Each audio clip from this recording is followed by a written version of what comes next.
Okay, so this next chapter 2 is about all the different aspects of self that may want to communicate, and then looking at the subtle bodies that the framework of I'm going to go off of may be different than what you've been studying on different subtle body names. But just remember, with all this work, you're the most important database to go off of. You may have a database show up in front of you of another being like myself, and that may be useful for the greater unconscious mass mind collective consciousness, that you're able to go, oh, well, I haven't been calling, the mental body, third subtle body, that I've called it something else. And the mixture of the two and the biofeedback of me being in your presence may be something that needs to be integrated or cleared or upgraded.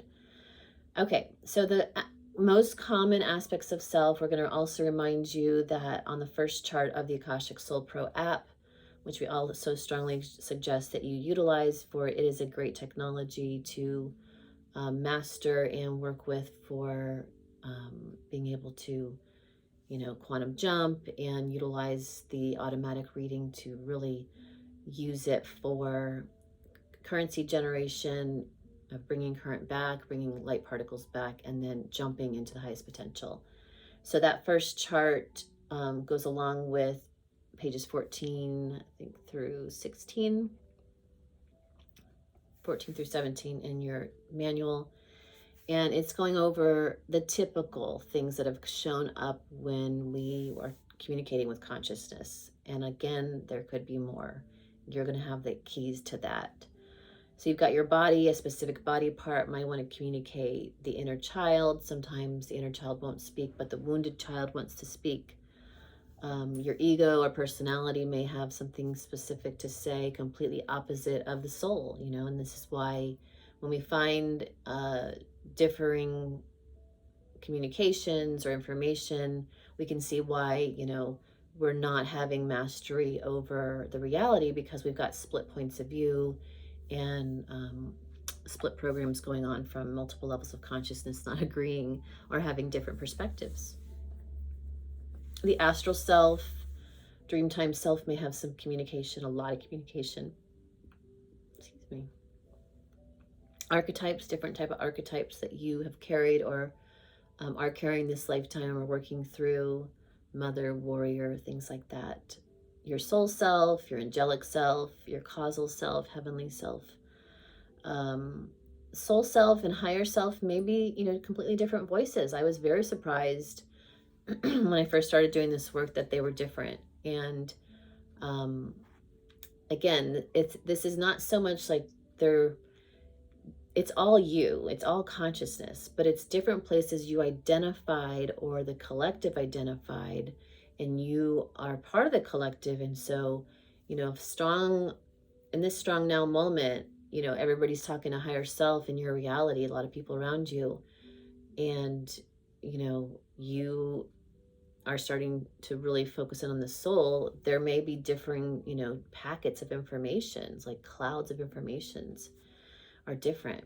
And so I also like to give the example when you are, let's say you're a star and you drop into your mother's womb and you're born, and you look up and this, beautiful being is calling you a name or calling you baby, and you thought you were a star, or you thought you were pure consciousness, and now you start to identify with baby and then start to identify with Susie. And then you grow to be a teenager and people start calling you teenager.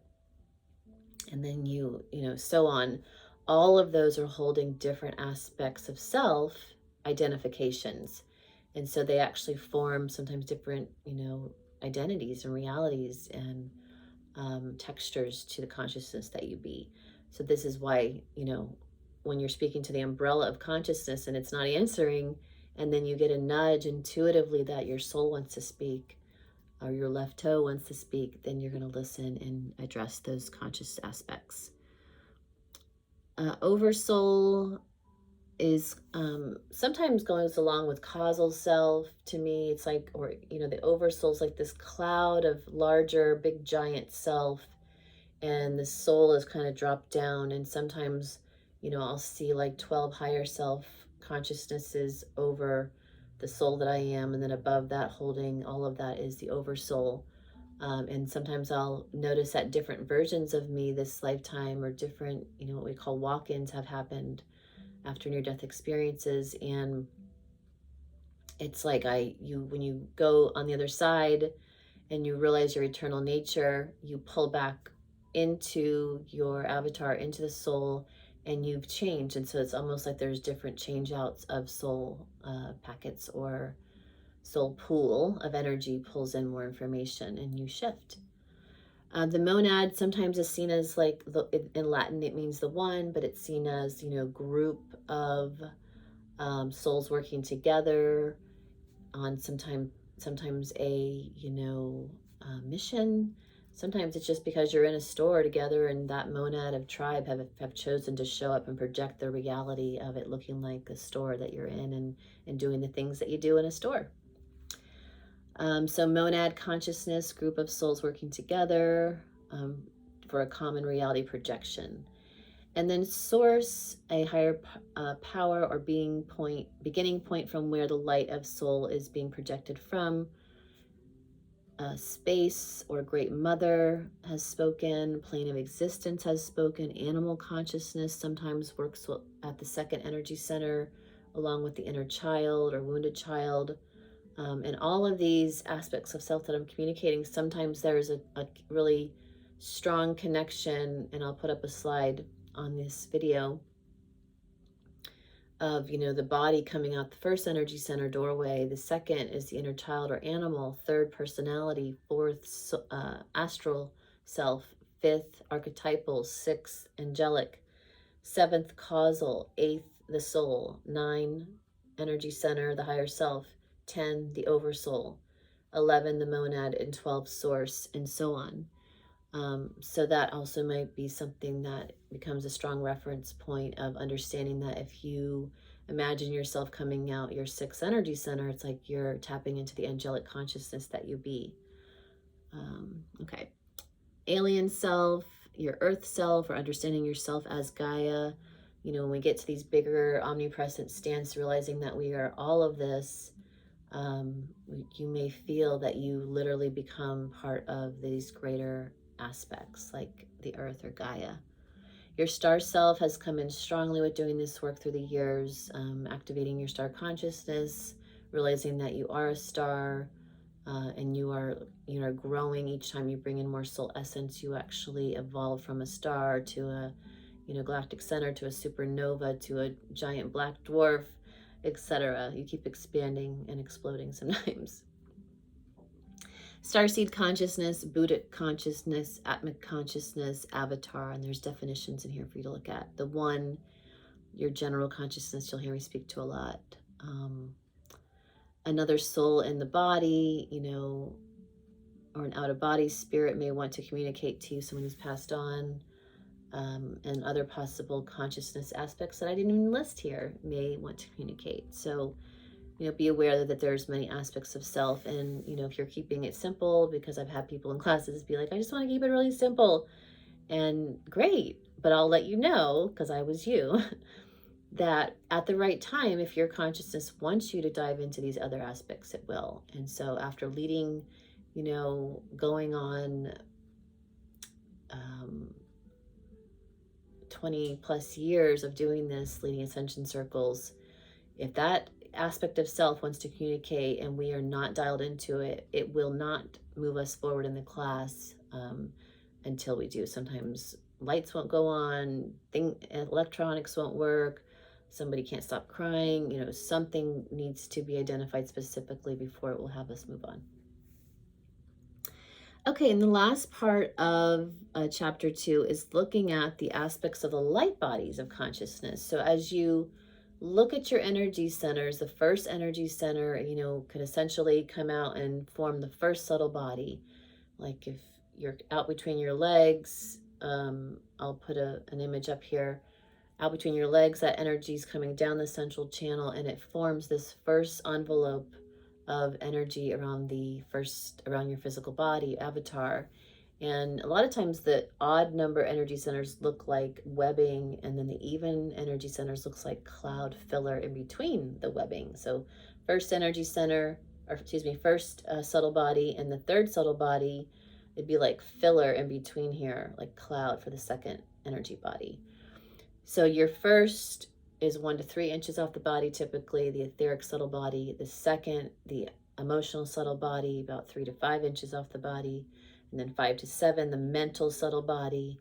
And then so on, we've got the astral subtle body. So you keep growing in these packets, creating the aura at large, which you are moving as in a very coherent, magical way, as we find out.